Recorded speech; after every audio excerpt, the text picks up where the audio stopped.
मित्रों नमस्कार। Live lesson में आपका स्वागत है। आप हैं बसंत गुरु जी के साथ। जीवन के कुछ ऐसे मर्म बिंदुओं पर हम चर्चा करते हैं जो आपके और हमारे सबके लिए बेहद काम की होती है।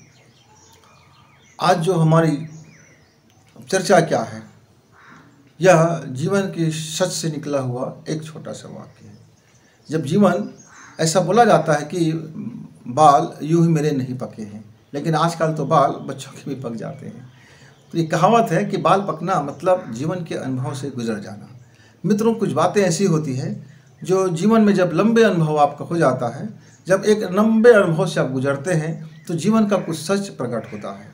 और वह जीवन का उसका सच क्योंकि वह किताबों से नहीं मिला होता है, वह किसी उधार से नहीं मिला होता है, कहीं से कोई सूत्र वाक्य रट के नहीं रख लिया होता है, कहीं से उसको कुछ मिला और उसको नोट कर लिया, ऐसा नहीं रहता है। वह उसके जीवन के भट्ठे से निकलता है और वह उसके लिए वह अनुभव का जो पिटारा होता है उनके जीवन में, वह उनके लिए बड़े काम के होते हैं। तो अपने बच्चों को, पड़ोसियों को या फिर अपने आने वाले लोगों को वह अपने अनुभव बता देना चाहता है कि भैया आप इससे गुजरो, उससे पहले आप समझ लो कि ये जीवन का सच है, यह मेरा अनुभव कहता है। इसीलिए आप देखते होंगे कि कई बार मर्तबा कुछ मरीज ऐसे हो जाते हैं जो ठीक नहीं होते रहते हैं, तो कई अनुभवी बताते हैं कि देखो भाई, आपका बीमारी कुछ ऐसा होगा, ये मेरा अनुभव कहता है।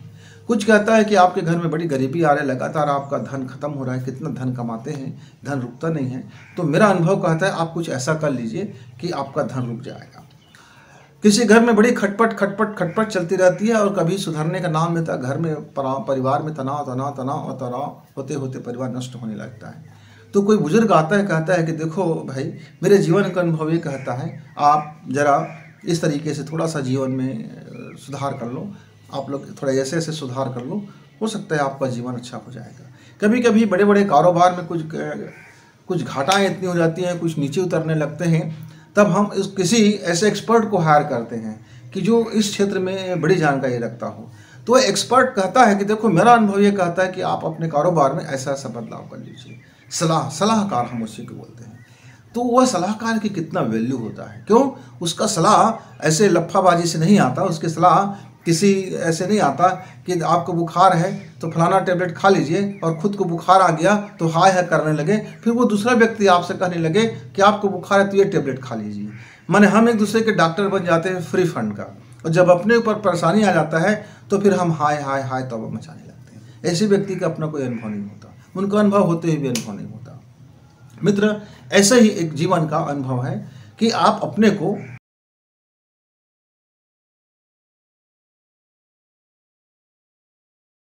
जीवन में हम शुरुआत जब करते हैं अपने काम का या लक्ष्य की ओर बढ़ने का, तो हमको एक प्रेरणा स्रोत मिलता है और उस प्रेरणा को लेकर के एक हमको मार्गदर्शक मिलता है, एक गाइडलाइन मिलता है, एक गाइड्स मिलते हैं, एक लोगों का हमको अपने उत्साह मिलता है। वो हमारा उत्साह वर्धन करते हैं और हम उस दिशा में निकल पड़ते हैं।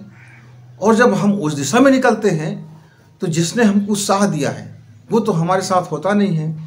जिसके प्रेरणा से हमने यह काम शुरू किया है या यह लक्ष्य की ओर हमने आगे बढ़ा है, चाहे वो परीक्षा के एग्ज़ाम का हो, चाहे नौकरी का हो, चाहे कारोबार का हो, चाहे अध्यात्म का हो, चाहे धर्म का हो, चाहे आपका व्यापार व्यवसाय हो, आपका मार्ग कोई भी हो सकता है, लेकिन सब मार्गों का सच यही है कि जिसके प्रेरणा से आपने यह काम शुरू किया वह सिर्फ आपको प्रेरणा दिया है, और जिसके उत्साह से आपने काम शुरू किया वो सिर्फ आपको उत्साह दिया है। वो आपका हमसफर नहीं हो सकता, वे आपके साथ 24 घंटा चलने वाला दुख सुख का साथी नहीं हो सकता, वे आपके लाइफ में गुजरने वाले चीज़ों का अनुभव उसको नहीं मिल सकता। उसने बाहरी तत्व है, वो बाहर से आपको बताए हैं कि ऐसा कर लीजिए, चलो हम आपको मोटिवेट करते हैं। वो सिर्फ एक बाहरी होता है, लेकिन हम लगातार और लंबे समय तक हमको सफलता में एक ऐसा प्रेरणा स्रोत चाहिए, एक ऐसा मार्गदर्शक चाहिए, एक ऐसा टार्च बता देना चाहिए जो हमको यह भी बताए क्या रास्ता उचित है क्या अनुचित है। यह जो चौराहे पे आ जाते हैं ज़िंदगी कि मैं किस गली पे जाऊं, मैं किस मार्ग को पकड़ूं, कहाँ कैसे जाऊं, हम जब अंधकार में आ जाते हैं, हमारी लाइफ ऐसा हो जाता है कि समझ नहीं आता कि हम अब आगे क्या करें क्या ना करें, किधर जाएं, पीछे मुड़े, दाएं मुड़े, बाएं मुड़े, किसको छोड़े किसको अपनाएं, कहाँ धन लगाएं, कहाँ धन ना लगाएं, कौन मेरा साथी होगा, कौन मेरा नहीं होगा, कौन मेरा अपना होगा, कौन नहीं होगा, ऐसी परिस्थितियां जीवन में आ जाते हैं।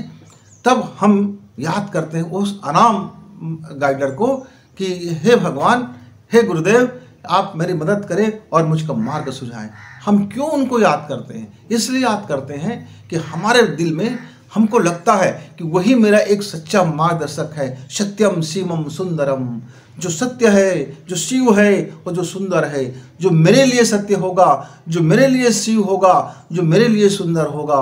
तो वो उस अनाम शख्स को, उस अनाम शक्ति को, उस अनाम पावर को फिर हम एक स्मरण करते हैं। क्यों करते हैं?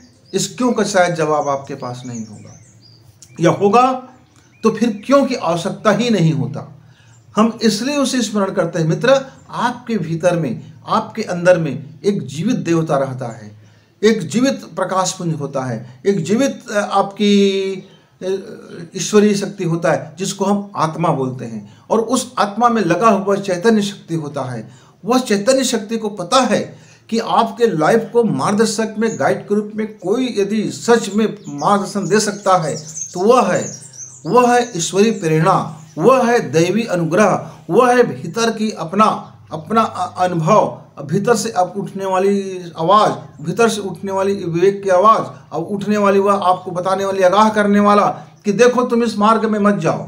वह कहता तो है संकेत में, पर आप ढोल तमाशे और ताशों के बीच में ज़िंदगी गुजारने वाले, या तमाम तरह के शोरगुल में ज़िंदगी गुजारने वाले, बाहरी ज़िंदगी गुजारने वाले आंतरिक जीवन की ओर कभी लौटते नहीं हैं। वह स्वर हमको सुनाई नहीं देता ही नहीं है। मान लीजिए बहुत जोरदार आपके धुमाल पार्टी बज रहा हो, धुमाल बज रहा हो, बैंड बज रहा हो, इधर और नाना प्रकार के स्पीकर बज रहे हो और हाई डिसिबल में बज रहा हो, इतना डिसिबल में बज रहा हो कि गर्भवती का गर्भ भी पात होने का खतरा मंडरा रहा हो। और ऐसे समय में आपका सर्वाधिक हितैषी, आपको जो सही दिशा देने वाला व्यक्ति आपको चिल्ला के भी बोलेगा कि उधर मत जाओ, उधर खतरा है, जीवन खत्म हो जाएगा, धन खत्म हो जाएगा, मान खत्म हो जाएगा, मर्यादा खत्म हो जाएगा, लौट चलो, इधर चलो, ये मार्ग आपके लिए सही नहीं है, वो लुभावना मार्ग है, आप फंस रहे हो, जरा इस मार्ग में चलो, ये मार्ग उबड़ खाबड़ तो दिख रहा है पर ये आपको सही रास्ते में जाएगा, आपका मंजिल सही जाएगा, आप यहाँ सही रहोगे, आप यहाँ सेफ रहोगे, आपकी लाइफ यहाँ बेटर होगा। वो चिल्ला रहा है आपकी अंतरात्मा, पर आपकी बाहर की शोरगुल इतना ज़्यादा है मित्र कि वो अंतरात्मा की आवाज़ आपको सुना ही नहीं देता। और जब आप धड़ाम से गड्ढे में गिर जाते हैं, जब मान सम्मान, धन दौलत, टाइम, मनी मन, सब परिवार, रिश्तेदारी, दोस्त यार, कोई आपका जब नहीं रह जाता, सब साथ छोड़ देता है, तब आपका स्वयं का आत्मविश्वास भी आपका साथ छोड़ने लगता है, आत्मसंबल भी आपका साथ छोड़ने लगता है, आपके अंदर की तेज भी साथ छोड़ने लगता है, क्योंकि वो सब निष्प्राण हो चुके होते हैं। उसमें प्राण बच ही नहीं रहता है। जब प्राण ही नहीं बचा रहा है, जब अंदर में जो कोई सांसें नहीं बचा है, तो कीमती से कीमती शरीर भी तो निष्प्राण जैसे हो गया। तब आप उस पर निढाल हो करके फिर आप अंतरात्मा से आप गुहार लगाते हो कि हे प्रभु, हे ईश्वर, मुझे मार्गदर्शन कीजिए। मित्र, इसकी नौबत आए उससे पहले यदि आपको जीवन में लगातार सफल होना है, हर असफलता में भी आप सफलता ढूंढना होगा कि उस असफल हुए में आपके क्या सफलता मिला, क्या सीख मिला, फिर वहाँ से आप कैसे आगे बढ़ सकते हैं। तो इसके लिए हमको एक प्रेरक तत्व की जरूरत पड़ती है, एक प्रेरणा की जरूरत पड़ती है जो हमें हमेशा प्रेरणा देता रहे। तो मित्र, आपको क्या करना होगा, एक ऐसे प्रेरणा आपको अपने लिए तलाशना होगा कि वह आपको लगातार प्रेरणा देता रहे। मैं एक मित्र की छोटी सी कहानी बताता हूँ, और मेरी समझ में उस मित्र ने अपने लिए एक प्रेरणा स्रोत बना लिया। वो मित्र करीब 23-24 साल का था, 24-25 साल का था। तो उसने अपने जीवन के बारे में सोचा कि मुझको क्या करना चाहिए। वो उस समय पीएससी का तैयारी कर रहा था। उसके सामने में लक्ष्य था कि एक बड़ी ओहदा, बड़ा पैसा और लोगों के बीच में, लेकिन उसके ज़्यादा उस पर सोच नहीं था। वो अचानक लंबी टूर में चला गया, घूमते घूमते चले गए, गंगा किनारे नदी में स्नान किया, वहीं बैठे हुए थे, चिंतन भी कर रहे थे। चिंतन करते करते सुबह सुबह की धूप की रोशनी पड़ा, हिमालय की सुंदर से दिखने वाले आभा दिखाई दिया, और वह उस विचार तंद्रा में वो खो से गए और वह अपनी बाहरी शरीर का उसका शुद्ध बुद्ध न रहा, वो अपने आंतरिक जीवन में चले गए। जा कर के उन्होंने चिंतन मनन करते रहे।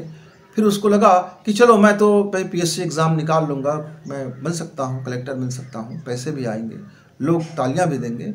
लेकिन उसका जो जीवन है आजकल का, कि वो उस राजनीति के नीचे में वो किस तरह से दब जाता है, किस तरह से उसके ऊपर बोझ होते हैं, कैसे उनको तरह तरह की चीज़ें से गुजरना पड़ता है, कैसे उनको काम करना पड़ता है। आत्मा नाम की चीज़ें तो बहुत बड़ा मुश्किल में पड़ जाता है। पर मेरे जीवन का लक्ष्य है क्या? उसने देखा कि उनका जीवन का लक्ष्य है कि लोगों को जागृत करना और कई लोगों को उत्साहित करना, उनके जीवन में प्रेरणा भरना, ये बिना सरकारी मदद के भी और बिना किसी ताम झाम के भी। फिर उसको ख्याल आया कि उसका जो नानी गांव था, वहाँ लोग अनपढ़ थे। वहाँ के लोग बस प्राइमरी दर्जे की पढ़ाई करते थे, कोई मिडिल दर्जे की पढ़ाई किया होगा, और कोई एक आध व्यक्ति आपका हाई स्कूल पास करने के बाद छोटी सी नौकरी में गया होगा। पूरी गांव गरीबी और अशिक्षा और असभ्यता और फुहड़ता में वो गांव बस रहा था। फिर उसको याद आया अपनी नानी का। उसकी नानी कहा करते थे कि बेटा, दुनिया में हर कोई पैसा कमाते हैं, हर कोई पूजन करवाते हैं और सबके पास बड़े बड़े लक्ष्य होते हैं। आप अपने जीवन में कुछ ऐसा करना कि कुछ जो हमारी जो बच्चियां हैं, जो लड़कियां हैं, जो लड़के हैं, आने वाला जो कल है वो ज़रा सभ्य हो जाए, वो ज़रा तरक्की को समझ ले, वो ज़रा एजुकेशन को प्राप्त कर ले। वो उनको बचपना का याद आ गया। वह अपना वहाँ से निकलने के बाद उन्होंने फिर अपना एक छोटा सा एजुकेशन सोसाइटी बना लिया और वह शुरू कर दिया। यह इस बात की चिंता किए बगैर कि इस गांव में मुझे धन तो मिलने वाला है नहीं। वो जानता था कि धन की भारी कमी होने वाला है, और यह भी जानता था कि कोई सहयोग भी नहीं करने वाला है। वह यह भी जानता था कि इस मार्ग में बड़े अवरोध है। क्योंकि अशिक्षा और जहाँ लोगों की समझ ना हो, जहाँ लोगों में गरीबी हो, जहाँ लोगों में भुखमरी हो, जहाँ लोगों में असभ्यता हो, जहाँ लोगों में फुहड़ता हो, जहाँ लोगों में नशा पानी का आदत हो, जहाँ के आदमी सामान्य आदमी नहीं हो करके एक असामान्य जीवन जीता हो, उस जगह में जागृति लाना और सभ्य बनाना, एजुकेटेड करना और अपने मुकाम को हासिल करना, यह एक छोटा मोटा काम तो था नहीं। लेकिन उन्हें शुरू कर दिया, और शुरू करने के बाद वह धीरे धीरे एजुकेशन को, शिक्षा को उसने हथियार बना लिया, लोगों को जन जागरण का, लोगों को समझाने का कि तरक्की कैसे आती है, शिक्षा की अनुकूलता क्या है, सभ्यता कैसे आती है, फिर घर में धन की कैसे अपने को हम इतने ही धन में क्या क्या साधन हैं, क्या क्या मुहैया कर सकते हैं, किस तरह से अपने खेती खार को उन्नत कर सकते हैं, पानी के साधन से,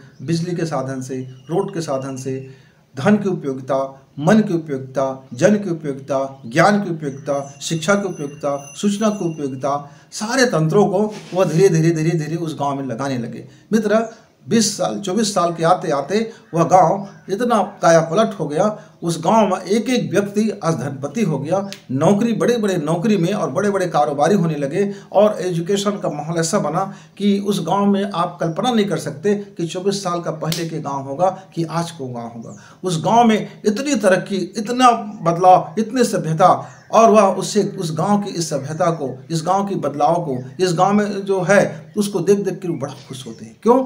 जब भी उसके साथ कोई कष्ट आता था, कभी धन की कमी, कभी लोगों की कमी, कभी शिक्षा दूतों की कमी, तो वह अपने उस नानी को स्मरण कर लेते थे और उसको सोचते थे कि आपने जब ये संकल्प किया था तो मैं आपके इस संकल्प को पूरा करने जा रहा हूँ, क्योंकि यह एक दैवी कार्य है, क्योंकि यह एक ऐसा जीवन का लक्ष्य है कि मैं धन तो कमा लेता, धन में क्या था, फिर धन गंवा भी देता, क्योंकि जो कमाया जाता है जैसे कमाओगे वैसे वो गुमता हो चला जाता है। पर मैं जो आत्मसंतोष और जो मैं अपने ईश्वर को जब कमा रहा हूँ, जो मैं अपने देवी वरदान को कमा रहा हूँ, जो मैं अपनी सफलता को देख रहा हूँ, मेरी सफलता इतनी व्यापक हो गया, आज इस गांव में इतना प्रकाश आ गया, इस गांव में इतना एजुकेशन हो गया, इस गांव में इतनी संपत्ति आ गया, इस गांव के लोग में इतनी बदलाव आ गया, और वह अपने हर साल वह उस गांव के बदलाव को वाच करते रहे और प्रयास करते रहे, लगातार भिड़ते रहे और अपने को शिखर पे छूता हुआ चला गया। क्यों? वो निरंतर प्रेरणा स्रोत बना लिया था। वो स्वयं से चयन किया था कि मेरा प्रेरणा स्रोत कौन होगा, जिसको मैं याद करके, स्मरण करके मैं फिर अपने अपने उस दुर्दिन में, अपने उस संघर्ष में, अपने उस कष्ट में, अपने उस पीड़ा में, अपने उस संघर्ष में, अपनी लड़ाई में मेरा वो साथ देगा। क्यों?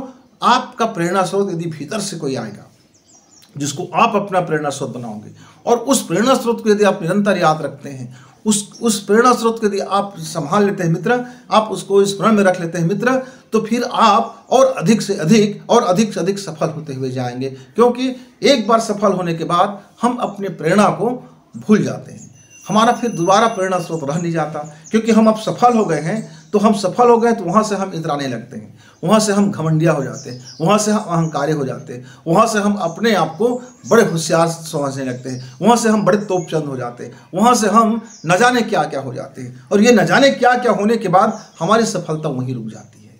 फिर हमारा जीवन का लक्ष्य और आगे आगे हमको रास्ता दिखाई नहीं देता। क्यों? अब रास्ता दिखाएगा कौन? जिसके हाथ में टार्च था उसको तो आपने भुला दिया, उसकी पता ही आपने खो गया, उसकी आईडी ही आपने खो दिया।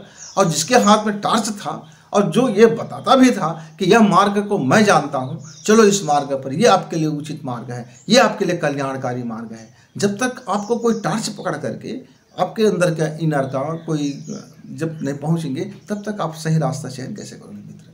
और रास्ता का चयन बड़ा इंपॉर्टेंट होता है, समय का चयन बहुत इंपॉर्टेंट होता है, मन का चयन, मनी का चयन इससे दूसरा इंपॉर्टेंट है, पर है तो रास्ते का चयन सबसे इंपॉर्टेंट। तो आप अपना यदि एक ऐसा प्रेरणा स्रोत ढूंढ लीजिए जो आपको निरंतर आपके काम में प्रेरित करता हो।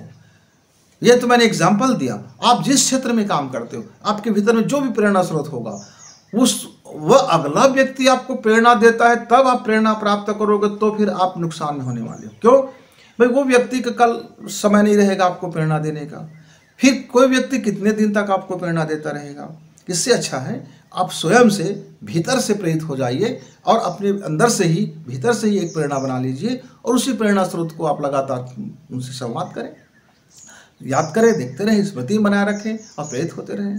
और अधिक से अधिक प्रेरित होते रहेंगे तो अधिक से अधिक सफलता भी मिलती रहेगी।